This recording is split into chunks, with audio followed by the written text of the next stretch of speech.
La reforma agraria es un conjunto de medidas políticas, económicas, sociales y legislativas impulsadas con el fin de modificar la estructura de la propiedad y producción de la tierra en un lugar determinado. Las reformas agrarias buscan solucionar dos problemas interrelacionales: la concentración de la propiedad de la tierra en pocos dueños y la baja productividad agrícola, debido al no empleo de tecnologías o la especulación con los precios de la tierra que impide su uso productivo.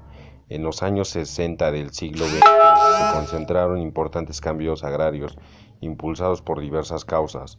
Las reformas de cambiar la tenencia de la tierra son por medio de la expropiación de la tierra, pudiendo haber o no algún mecanismo de compensación a los antiguos propietarios. Generalmente, los resultados sociales son la creación de una clase de pequeños y medianos agricultores que desplazan la hegemonía de los latifundistas.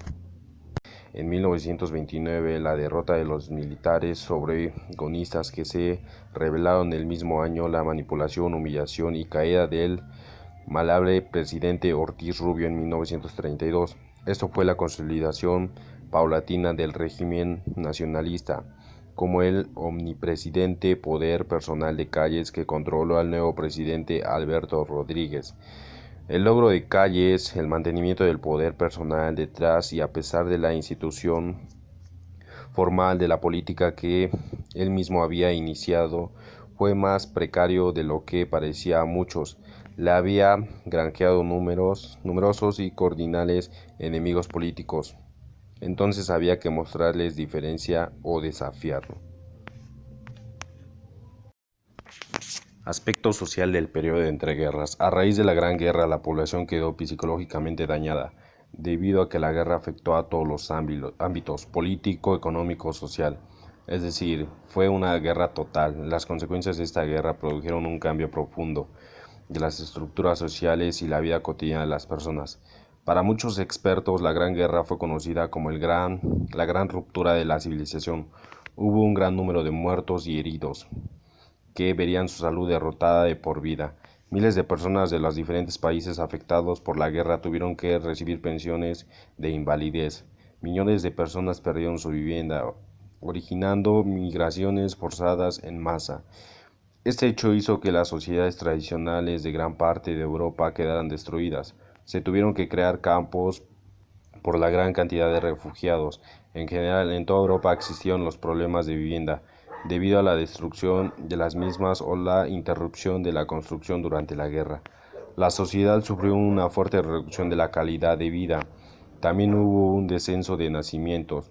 Las peores consecuencias las sufrió Europa Oriental, que debido al nuevo mapa acordado en los tratados de paz, es la zona donde sufrió más una destructuración completa de las sociedades. Se juntaron zonas con etnias desarrolladas, económicas, religiosas y diferentes, produciendo intentos problemas sociales con estados incapaces de hacerles frente. En la Europa occidental y central las consecuencias no fueron tan graves, pero también hubo grandes dificultades. En Alemania, por ejemplo, hubo unos primeros años de desnutrición por el bloqueo de realizar en 1919 para que aceptara los tratados de paz. En Austria, la inflación, el desempleo, los trastornos sociales y la falta de viviendas docentes. Las esperanzas de la gente fueron frustradas, sobre todo las naciones, ya que por parte de los gobiernos existentes se les pedía un esfuerzo para sacar adelante la nación, la cual era exaltada. A principios de la guerra, esta consigna había sido apoyada en mayoría, pero más adelante y una vez acabada en Adoni, que habían sacrificado demasiadas cosas para que nada, y sus gobiernos no tenían interés en arreglar la situación. Nacionalización del petróleo. El 18 de marzo de 1938 cambió la historia de esta industria, la cual había estado en manos de 17 empresas extranjeras. Hoy estamos conmemorando el 79 aniversario de la expropiación petrolera, momento histórico en el que ese recurso energético se convirtió en propiedad de los mexicanos. Pero ¿cómo fue que el presidente Lázaro Cárdenas tomó esta decisión? Hacia el año de 1935 los trabajadores estaban cansados de los bajos sueldos, las jornadas laborales inhumanas y las escasas condiciones de seguridad, por lo que denunciaron la explotación de las empresas extranjeras. Además, mientras se enriquecían con el petróleo mexicano, se negaban a pagar los impuestos que señalaba la ley.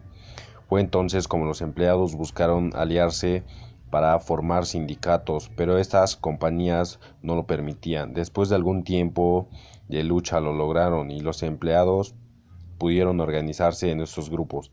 A finales de ese mismo año se conformó el Sindicato Único de Trabajadores Petroleros y en enero de 1936 esa organización se unió al Comité Nacional de Defensa Proletaria, que no era otra cosa que el antecesor de la Confederación de Trabajadores de México. En el mes de julio se llevó a cabo su primera convención para demostrar un proyecto de contrato general y se llama a huelga para demandar su cumplimiento. El entonces presidente de México, Lázaro Cárdenas, intervino para que las compañías aceptaran, pero tras varios meses de negociación no se pudo encontrar nada. Esto dio lugar a una huelga en mayo de 1932 para llegar a exigir aumento de sueldo, jornada laboral de 40 horas y derecho a la salud. Este hecho fue apoyado por el pueblo mexicano, la industria energética, textil y ferroviaria. Luego de 10 meses de huelga, los trabajadores retomaron sus actividades gracias a la mediación del mandatario nacional, quien nombró una comisión investigadora que determinó que entre 1934 y 1938 los petroleras habían cometido innumerables fraudes fiscales y obtenidas ganancias de hasta 150 millones de pesos. Los empresarios se molestaron y amenazaron con irse de México y llevarse todo su capital. El 8 de diciembre de 1937 hubo un paro general de labores y días después de la Junta Federal de Conciliación y Arbitraje exigió a las compañías del pago de 26 millones de pesos en salarios que se cubrían durante la huelga. El sindicato exigió 40 millones, pero las empresas no aceptaron y ampararon ante la Suprema Corte de Justicia.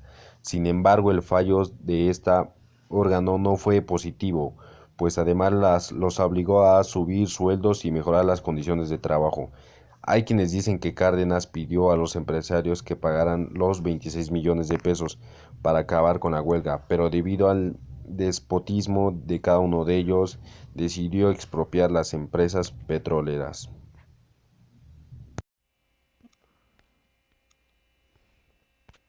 La Primera Guerra Mundial tuvo diversas causas, pero sus raíces se encuentran en una compleja red de alianzas entre las potencias europeas.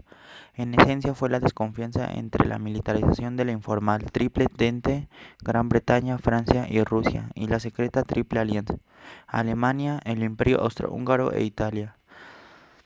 Las innovaciones tecnológicas fueron los tranques, los cuales se fueron haciendo con el tiempo mucho más ligeros. Las consecuencias económicas de los conflictos bélicos es que en lo inmediato se produce un encogimiento de la economía como resultado de la destrucción de los activos de esta, pero también se pierde tiempo, oportunidad y vida humana. En adición, la economía entra en una situación de incertidumbre, con gran ausencia de desconfianza en todos los aspectos, ya que los países devastados por la guerra